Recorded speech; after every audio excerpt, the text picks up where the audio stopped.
Shalom Bapak Ibu Saudara dikasih Tuhan. Mari sejenak kita bersama-sama mencari wajah Tuhan, fokus di hadirat-Nya di pagi yang indah hari ini. Mari bersama-sama tutup di dalam doa.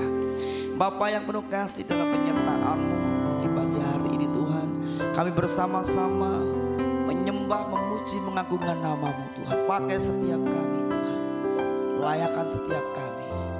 Terima kasih Bapa, terima kasih Roh Kudus. Hari dalam nama-Mu Tuhan, kami siap memuji nama-Mu. Dalam nama-Mu dalam syukur, haleluya, amin. Mari bersama-sama pujikan saudara, karena penyertaan Tuhan begitu nyata menyertai kita semua ini. Penyertaan-Mu Tuhan,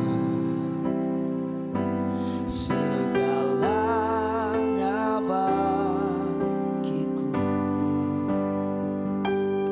Hadir-Mu di hidupku,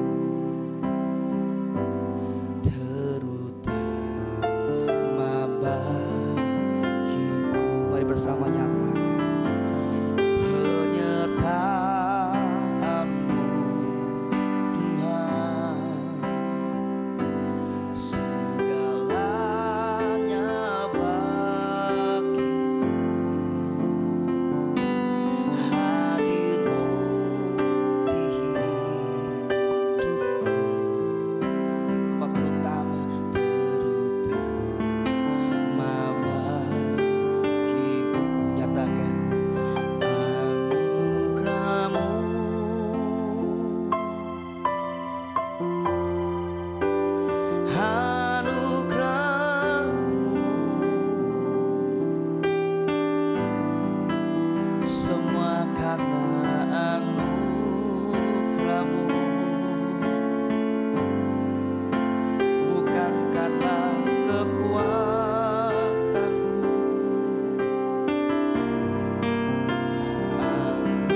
atas kesempatan yang Kau berikan kepada kami, sehingga kami dapat bernafas, dapat memuji kebesaran-Mu Tuhan di pagi hari ini. Terima kasih Bapa, terima kasih Yesus. Kami siap Tuhan, kami rindu Tuhan, jamahan terus hadir bagi keluarga kami, bagi sahabat, bagi semuanya Tuhan. Terima kasih Yesus, terima kasih Roh Kudus. Kami siap Tuhan mendengarkan sabda firman Tuhan. Pakai setiap hati kami, telinga kami Tuhan, untuk mendengarkan sabda firman. Hanya dalam nama-Mu tetap syukur. Terima kasih Bapa. Haleluya. Amin. Shalom, selamat pagi Bapak Ibu yang dikasihi Tuhan dimanapun Bapak Ibu berada. Saya percaya hari ini adalah hari yang luar biasa, di mana kita sudah merasakan udara segar di pagi hari dengan berkat Tuhan yang luar biasa. Baiklah, mari kita pagi hari ini kita akan merenungkan firman Tuhan sebagai landasan di dalam kehidupan kita untuk menapaki hari-hari ke depan. Dan hari ini kita akan belajar dari Matius 16 ayat yang ke-13 sampai ke-20. Matius 16 ayat 13 sampai 20 saya bacakan bagi Bapak Ibu dan Saudara sekalian. Setelah Yesus tiba di Kaisaria Filipi, ia bertanya kepada murid-muridnya, "Kata orang, siapakah anak manusia itu?" Jawab mereka, "Ada yang mengatakan Yohanes Pembaptis, ada juga yang mengatakan Elia, dan ada pula yang mengatakan Yeremia atau salah seorang dari para nabi."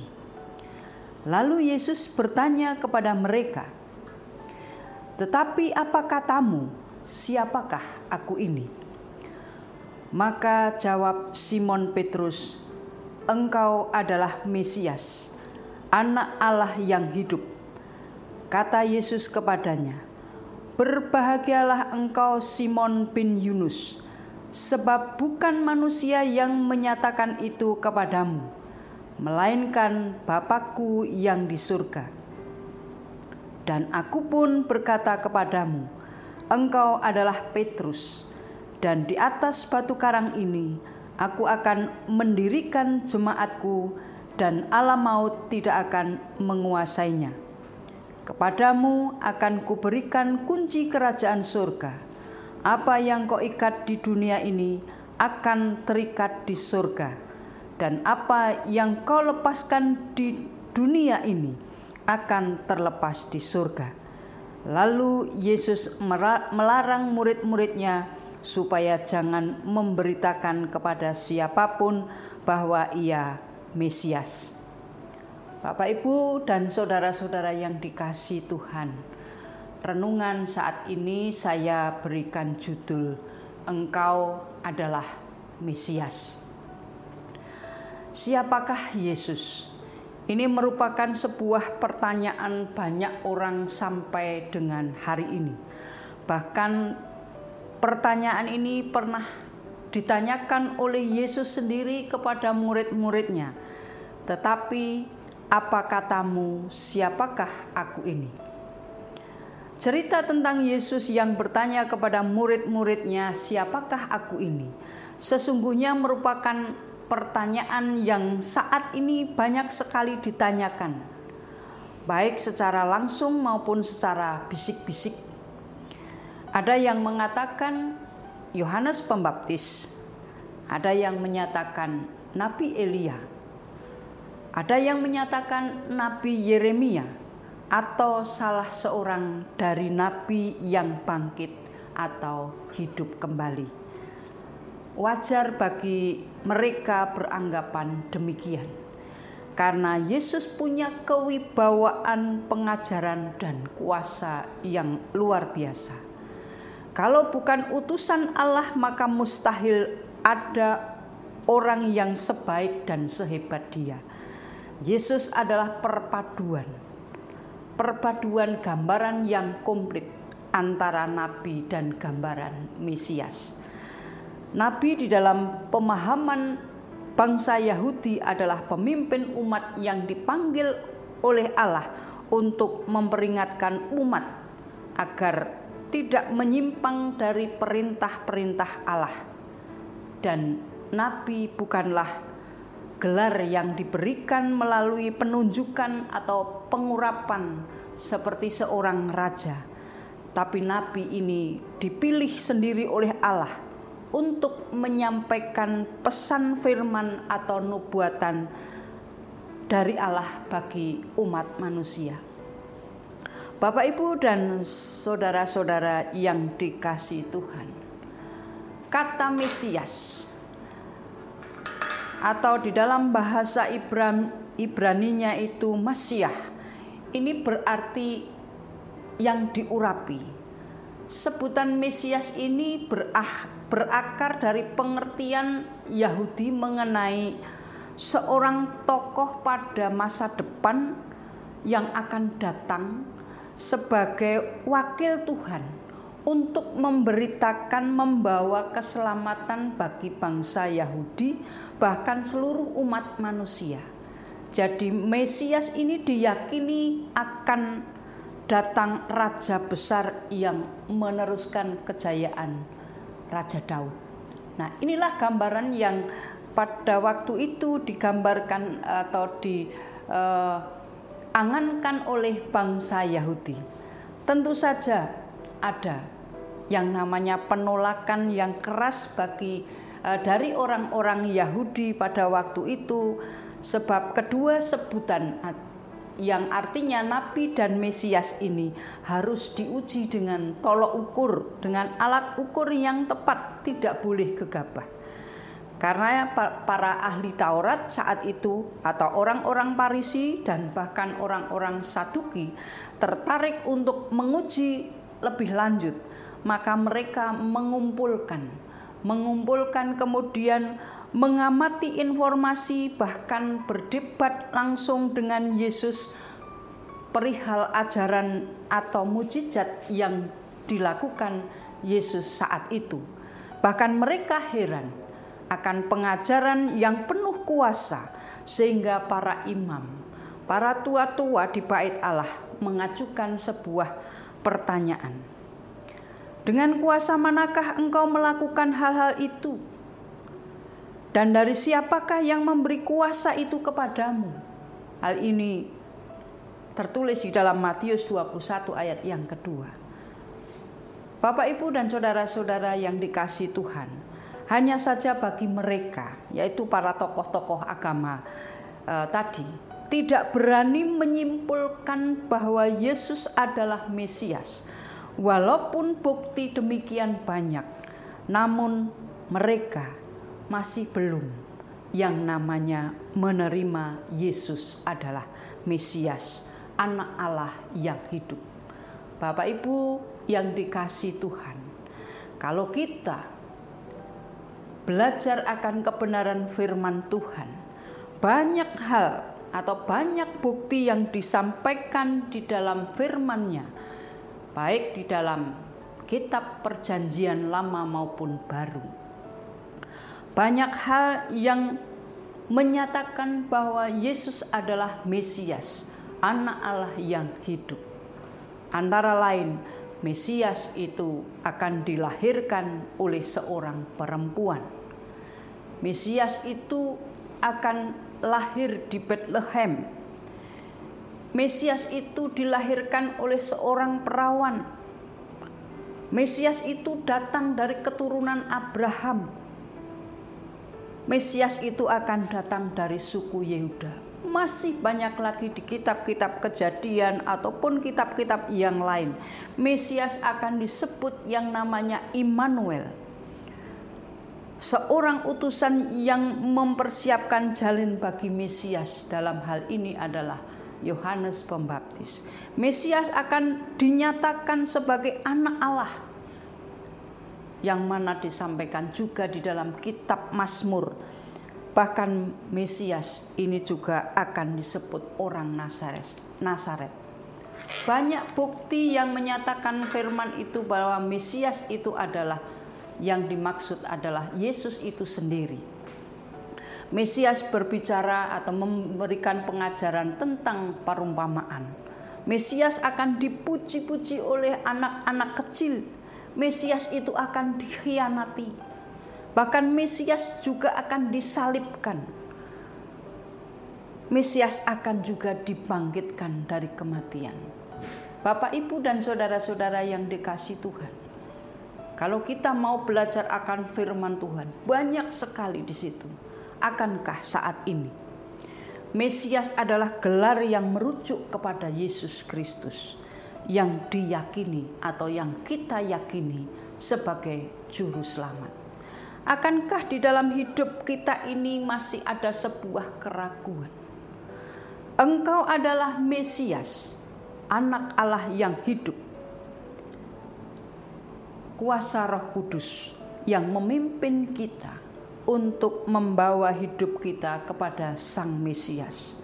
Kalau di dalam Matius 16 ayat yang ke-17 kata Yesus kepadanya, barang siapa engkau, berbahagialah engkau Simon bin Yunus, sebab bukan manusia yang menyatakan itu kepadamu, melainkan Bapakku yang di surga. Inilah sebuah karya Roh Kudus. Kalau Petrus ini tidak dipimpin oleh Roh Kudus, tidak bisa menyatakan ini. Oleh karena itu, kita percaya bahwa Yesus Kristus di dalam hal ini adalah Mesias, Anak Allah yang hidup. Ini adalah sebuah karya Roh Kudus di dalam kehidupan kita. Dan di ayat selanjutnya, dan aku pun berkata kepadamu, engkau adalah Petrus, dan di atas batu karang ini aku akan mendirikan jemaatku, dan alam maut tidak akan menguasainya. Inilah gambaran bahwa Roh Kudus berkarya di dalam kehidupan kita. Kepadamu akan kuberikan kunci kerajaan surga. Apa yang kau ikat di dunia ini akan terikat di surga, dan apa yang kau lepaskan di dunia ini akan terlepas ke surga. Apa maksudnya? Hal ini menggambarkan bahwa Yesus punya wewenang yang didelegasikan kepada mereka. Dalam hal ini adalah Petrus, dan apapun yang mereka ikat akan terlepas di bumi, akan terikat dan terlepas di surga pula. Dan inilah yang membuat kita harus tahu bahwa Mesias adalah Yesus Kristus. Engkau adalah Mesias. Janganlah ragu bahwa Mesias inilah juru selamat kita yang kita yakini di dalam kehidupan kita.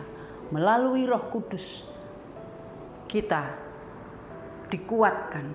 Melalui Roh Kudus kita diberikan pengertian, dan kita yakini bahwa engkau adalah Mesias, Anak Allah yang hidup.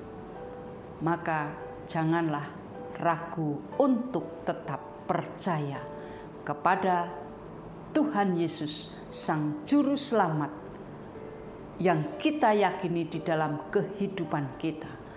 Maka Roh Kudus akan memimpin setiap langkah hidup kita, karena kita punya Allah yang hidup, Allah yang mampu memberikan pertolongan, mampu memberikan solusi, mampu memberikan apapun yang kita butuhkan.